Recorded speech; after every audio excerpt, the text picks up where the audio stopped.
Hello, welcome back to my channel. Today I'll be telling or narrating a very famous story. Personally, it's my absolute favorite. Well, to be honest, I've never actually read the book before, but it is my favorite Disney princess movie. I really feel like it's not your typical princess story where she's just a completely passive, cliche character from the start. I don't really like those. Looking back, I think this story made me realize the kind of plots I actually enjoy. It's definitely leaning towards that dark romance vibe, you know?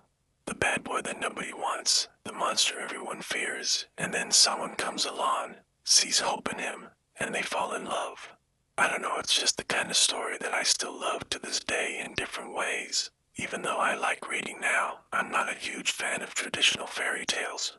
But with this one, I feel like it's where my specific taste in stories originally started. I just love everything about it. It doesn't feel like those typical princess tropes that, honestly, I'm not crazy about. This one is just more engaging, more captivating. I don't know, it's just my favorite Disney princess movie. Though if we are talking about Disney in general, my top favorite is actually The Lion King. So in a future video, I'll be reading the story of The Lion King. But today, I'm going to read the story of Beauty and the Beast, so I really hope you all enjoy it. Once upon a time, in a bustling city, there lived a very wealthy merchant who had 6 children, 3 sons and 3 daughters. His daughters were all beautiful, but the youngest was so lovely that everyone simply called her Little Beauty. As she grew up, the name stuck, and she was known only as Beauty. She was not only the prettiest, but also the kindest and most intelligent, spending her days reading books, while her older sisters were vain, arrogant, and cared only for wealth and high society. Suddenly, misfortune struck. The merchant lost his entire fortune when his merchant ships sank at sea. The family was forced to move to a small, humble cottage in a dark forest, far away from the city.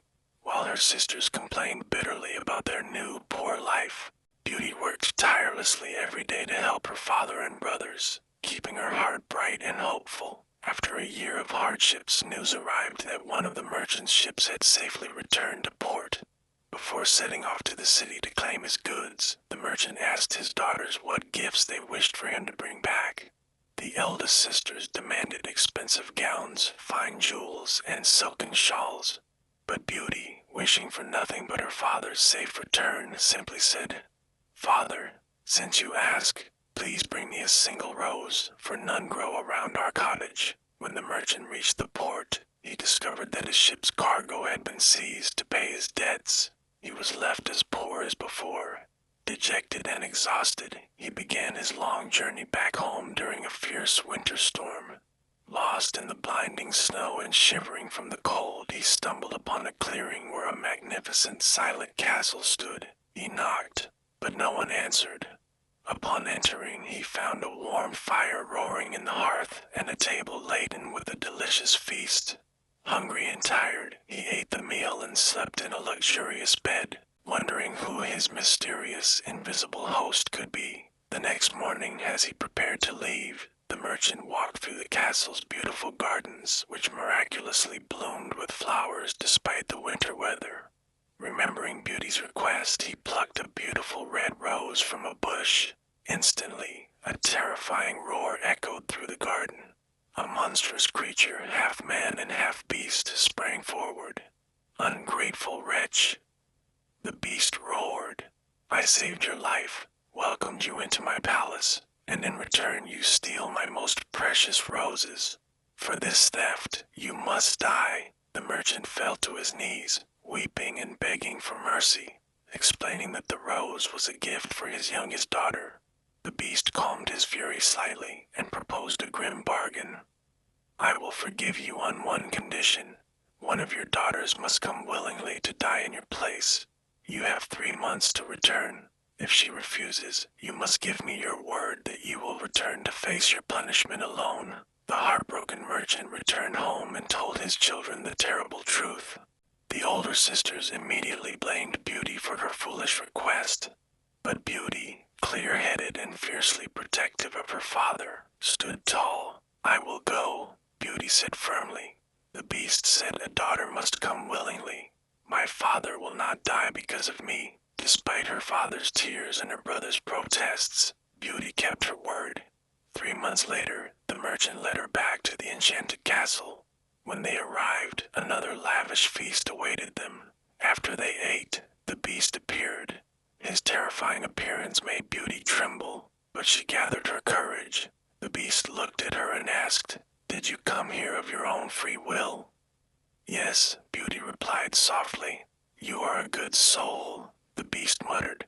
He then turned to the merchant and ordered him to leave the next morning, warning him never to return. That night, Beauty expected to be devoured by the monster. Instead, the beast treated her with unexpected gentleness. He assigned her the most magnificent room in the palace, filled with thousands of books, a harpsichord, and beautiful dresses. In her room, she found a magic mirror. When she looked into it, she could see her father's cottage, assuring her that she was not completely cut off from the world. Every evening, the beast would join Beauty for dinner. At first, she was terrified of his deep, growling voice and monstrous face, but as they spoke, she realized he was remarkably intelligent, gentle, and lonely. He was no uncultured monster. He possessed a refined and melancholic soul. Yet, at the end of every dinner, the beast would look at her with longing and ask the same question, "Beauty, will you marry me?" And every night, Beauty would gently reply, "No, beast." Though his heart broke every time, the beast never grew angry. He would simply sigh heavily and leave her to her thoughts. Months passed in this strange, comforting routine. Beauty began to look forward to their evenings together, finding herself genuinely caring for the monster who hid behind such a frightening exterior. One day, looking through her magic mirror, Beauty saw that her father had fallen dangerously ill out of grief for her.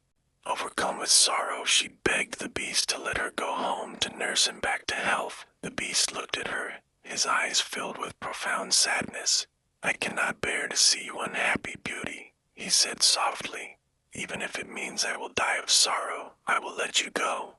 But you must promise me you will return in 8 days. Beauty eagerly promised. The beast gave her a magical ring. "Place this ring on your nightstand when you sleep, and you will wake up in your father's house. When you wish to return, do the same." The next morning, Beauty woke up in her father's cottage. Maurice was overjoyed to see his daughter alive and well, and under her loving care, he quickly recovered his health. However, when Beauty's older sisters saw her dressed in splendid gowns and heard of the beast's immense kindness, they grew deeply jealous. They plotted to keep Beauty past her 8-day promise, hoping that the beast would fly into a rage and destroy her when she finally returned. They wept feigned tears, begging Beauty to stay just a little longer. Moved by their apparent affection, Beauty agreed to stay for a few more days. But on the 10th night, Beauty had a terrible nightmare. She saw the enchanted garden in her dream, and there, lying near the rose bush, was the beast, dying of a broken heart because she had broken her promise. Waking up in a panic, Beauty realized the truth. "Am I so ungrateful?" she cried. "Is it his fault that he is ugly? He has a good heart, and that is worth more than anything else in the world. Why did I refuse to marry him? I would be happier with him than my sisters are with their handsome, vain husbands." She immediately placed the magical ring on her table and fell asleep. The next morning, Beauty woke up in the enchanted castle. She waited anxiously for dinner time, but when the clock struck 9, the beast did not appear. Terrified that her dream had come true, Beauty ran through the dark corridors, calling his name. She searched every room until she remembered her nightmare. She rushed into the garden and found the beast lying senseless on the grass near the rose bush. She threw herself beside him, finding his heart still beating faintly. She fetched water from a nearby fountain and bathed his face. The beast slowly opened his eyes. "You forgot your promise, Beauty," he whispered weakly. "I could not live without you, so I chose to starve myself to death. But I can die happy now that I have seen your face one last time." "No, dear beast, you shall not die," Beauty cried, her tears flowing freely onto his fur. "You must live to become my husband." In this moment, I know that I cannot live without you. I thought I only felt friendship, but now I know I am deeply in love with you. I give you my hand, and I swear I am yours forever." The moment those words left Beauty's lips, a magnificent explosion of light and fireworks filled the night sky. The dark, gloomy castle was suddenly illuminated in brilliant gold, and sweet music echoed through the air. Startled, Beauty turned around to look at the castle, and when she turned back to the beast, he was gone. In his place lay a remarkably handsome young prince, looking up at her with eyes full of gratitude and love. "Where is my beast?" Beauty asked, looking around in confusion. "I am the beast," the prince replied, kneeling before her and taking her hand. "A wicked fairy condemned me to live in that monstrous form until a beautiful woman consented to marry me out of true love, despite my appearance. You, Beauty, were the only one capable of seeing past my outer shell to judge me by my heart. By offering me your love, you have broken the spell." The prince led Beauty into the grand ballroom, where she was surprised to find her father and brothers waiting for them, brought there by the magical spirits of the castle. With her family by her side, Beauty married the prince. The vain, cruel sisters were turned into living stone statues by a good fairy, destined to watch Beauty's joy until their hearts softened into virtue.